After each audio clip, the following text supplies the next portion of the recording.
Hai hai. Hai. Morning pemirsa Hai. channel. Halo, jumpa lagi di Wanita Dinamis. Yes. Hari ini kita mengundang siapa ini? Siapa ya? Masa lalu kita. Oh, masa lalu ya dia ya? Dong, bagian dari masa lalu Iya kita. benar. Mbak Asti. Hai say. Long time no see ya? Lama banget. Lama banget ya. Berapa tahun ya? Kalau sama aku sih udah puluhan tahun ya kayaknya ya, aku nggak tahu. Dari Iya. zamannya SD masalahnya kan? Hampir. Iya. Oh my god. Hampir ya? Lama, iya. Terus gimana kabarnya? Gak sih? Seperti biasa kayak gini aja. masih imut ya? Masih imut. Benar. Berubah nggak? Berubah kan? Berubah udah pakai jilbab. Iya. Benar. Hijrah gitu ya. Hijrah. Ngobrol tentang wanita dinamis, pasti kan banyak banget yang bisa kita kupas, kita bahas, ya kan? Yes. Nah ini kebetulan ini Mbak Asti ini seorang ibu-ibu PKK nih teman-teman. Iya. Gimana kalau kita mencari tahu tentang PKK dari beliau ya? PKK apa sih tuh? Ngapain sih? Kegiatannya apa aja? Nah itu. Jadi kegiatannya Mbak Asti ini apa sih sekarang? Apa ya itu sih PKK itu ikut aja ya, jadi nggak terlalu di PKK itu nggak tiap hari gitu karena memang kita kan ibu-ibu ya, jadi kegiatannya tuh nggak terlalu terus-terusan. Kadang-kadang ada kegiatan, ada enggak. Kita ke wilayah, edukasi tentang karakter pembinaan anak dan remaja. Itu bagus juga. Lebih ke masa depan anak-anak ya. Berkaitan ya. Masa depan kenakalan remaja Iya, gitu kenakalan ya. remaja, pernikahan dini. Oke. Pastinya kan itu kan pengaruh dengan peran ibu rumah tangga ya. Betul dong. Bagaimana cara menyikapi, mengatur kenakalan remaja itu anak-anak sih sebenarnya orang tua itu mesti deket sih sama anaknya. Jangan sampai si anak nggak mau tuh curhat. Kalau nggak sampai curhat ke orang tuanya itu yang bahaya. Karena misalnya dia curhatnya sama orang lain, belum tentu orang lain kan Kasih bisa input yang bagus ya. Betul. Kayak gitu. Jadi kadang-kadang orang tua, apalagi di wilayah itu kan ya, kadang-kadang kalau ini anak salah pulang-pulang itu kan langsung dimarah-marahin. Nah, anak kan makin nggak percaya makin nggak percaya sama si ibunya. Kalau dikasih tuh harusnya kan baik-baik ditanya pelan-pelan kenapa pulangnya malam gitu kan. Memang yang riskan itu biasanya remaja-remaja yang usia misalkan mau masuk SMA, iya kan? SMA Yang ini kan masa remaja ke dewasa. Ya kan masa-masanya ya umur segitu tuh yang ngelawan, ya kan, yang seneng ya, yang nggak mau dibilangin, yang merasa dia lebih pintar gitu loh. Iya, apalagi Dia sekarang udah terbuka ya informasi lewat gadget gitu kan ya. Apa sih punya cerita nggak sih bagaimana cara Mbak Asti ini artinya menghantarkan mereka nih di masa remaja ini kan masa yang sulit untuk diatur ya. Apa sih kira-kira yang dulu Mbak Asti terapkan di dalam kehidupan Mbak Asti ini untuk anak-anak itu gimana Mbak? Iya. Apalagi anak dia yang udah dewasa itu cowok ya. Iya. Itu lebih agak gimana ya gitu kalau ya, Asti sih kalau cowok. Gimana? lebih lebih ngikutin aja. Cuman kita bilangin mana yang baik dan yang enggak gitu ya.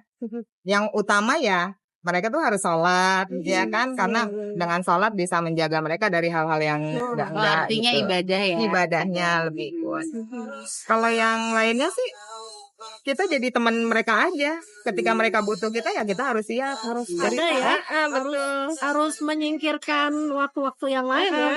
Iya, menyingkirkan ego kita. Misalnya kita juga kan pengen ya kadang-kadang lagi asik nih, lagi nonton YouTube lagi apa ya. Anak tapi ketika mereka butuh, kadang kan mereka butuhnya kan sebentar ya. Iya. Kita ya ketika dia datang kitanya nggak siap, mereka udah males tuh ngomong sama kita. Palingnya menyempatkan waktu atau meluangkan waktu untuk mereka ya. Paling itu aja sih kalau Asti sih ya. Cuman ya berjalan dengan sendirinya sih alhamdulillah ya. Pernah nggak sih ada kesulitan yang memang Mbak Asti alamin nih pada saat mereka masuk di usia remaja? Peralihan Apa? Peralihan itu apa kesulitannya? Kesulitannya apa ya? ya kadang-kadang kan kalau anak-anak mah beda-beda ya. Iya. Ada yang diem, ada yang Oke. cerita. Nah, kalau yang anak saya Nah, yang yang pertama, diem itu tuh yang yang gimana? susah itu. Nguliknya gimana? Betul. Kalau yang itu, ya kita mesti cari waktu dia enak. Katanya kalau anak laki-laki itu ya, kalau dia perutnya kenyang, dia baru bisa tuh ngobrol sama gitu? ibunya. Iya. Jadinya biarin dulu kita kasih makan. Jangan kita tanya, dia baru pulang kita tanya, oh tambah berat. Nanti nggak mau cerita ya. cerita. Oh, Katanya gitu. Bete Jadi nanti ya. kita kasih makan dulu dia. Nah sambil makan baru kita deketin, kita ngobrol-ngobrol. Itu kayaknya lebih keluar tuh. Iya. Curhat-curhat ya, curhat-curhat. Iya. Karena working dulu ya. Katanya gitu kalau asli sih gitu ya ke anak-anak. Dan itu yang efektif sih begitu. Jangan kalau misalnya dia lagi kerja atau apalagi lagi main game kita tanya nggak bakal deh di ini. Nggak Iya nggak? fokus ya. Iya. Tapi memang ngatasin karakter anak nih kita agak unik ya untuk Iya. mengatasi. Kayak misalkan saya Beda-beda loh. Beda-beda. Walaupun satu akar beda-beda. Betul. dia masa debat ya sama anak-anak. Oh iya sering. Berbeda pendapat, prinsip, gitu kan. Nah ini kira-kira kalau aku pribadi nih kalau udah perdebatan udah manas nih gitu, iya yang alot gitu kan. Akhirnya back to gini loh, karena lebih baik kita punya anak kecil ya. Kalau punya anak kecil Bener. kita kayaknya marah aja enak banget, ya kan? Karena nggak bisa ngedebat. Iya, tapi kalau udah anak yang remaja yang udah dewasa, kita mau debat tuh kayaknya langsung menurunkan emosi. Iya. Karena kita lagi lebih banyak komunikasi ya. Artinya kalau saya sendiri biasanya menurunkan ego. Ya, itu benar. Nah, berusaha terbuka untuk menerima ini anak maunya apa sih? Betul. Iya. Palingan lebih ke nasihat ya. Nasihat Iya. akhirnya kalau misalnya nggak ada belum menemukan titik temu, akhirnya kita hanya bisa ngasih nasihat ya. Iya. Ya syukur-syukur nanti one day dia ingat Iya. dia akan dia lakuin gitu. Walaupun dalam hati pasti Iya, walaupun dalam berisik mah gitu.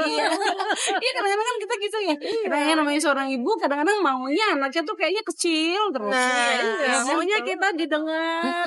Maunya Iya, tapi kadang-kadang ya memang kalau masih kecil itu ya kita yang masukin, ya kan? Iya kita kan lebih Kita banyak yang influence Betul. mereka kan. Tapi ketika dia udah besar nggak bisa lagi tuh. Iya. Kita yang mesti ngalah. Iya. Kita yang mendengar dia ya. Iya, aku percaya ya namanya istilahnya anak itu titipan ya.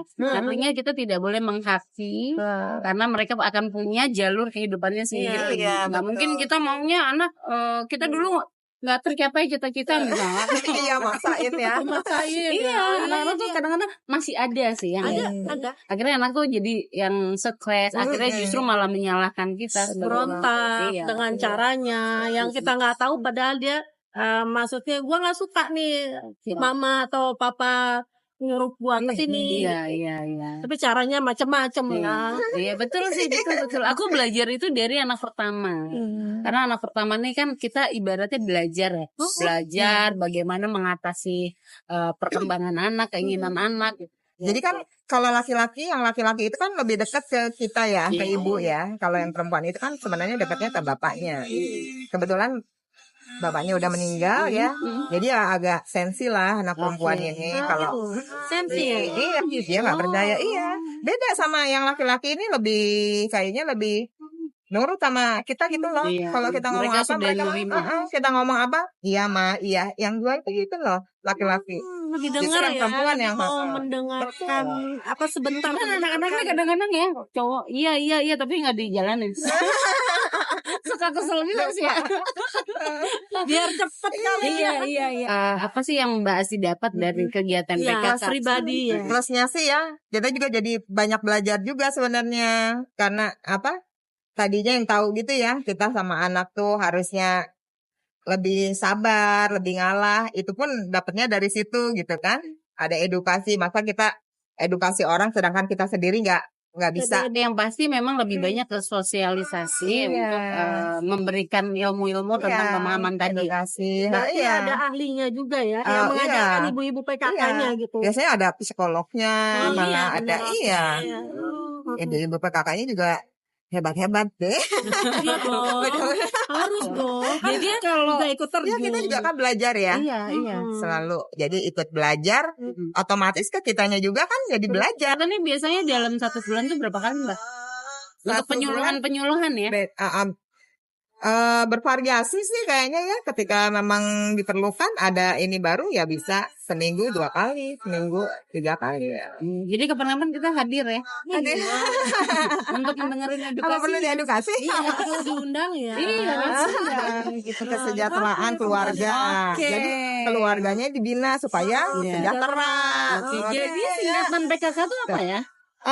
Pembinaan kesejahteraan keluarga. Oh iya. Jadi memang karena fokus di pembinaan kesejahteraan keluarga ya.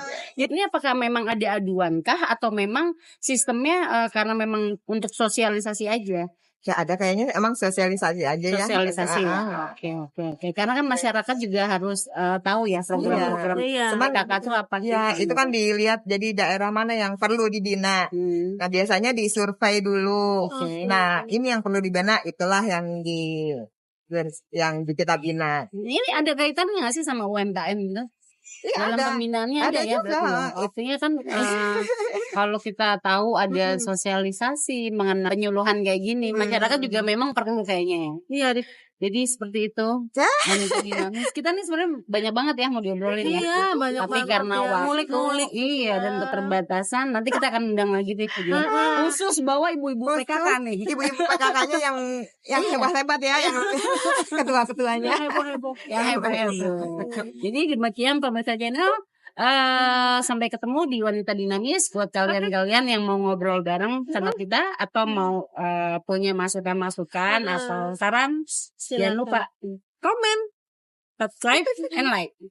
Bye-bye. Bye.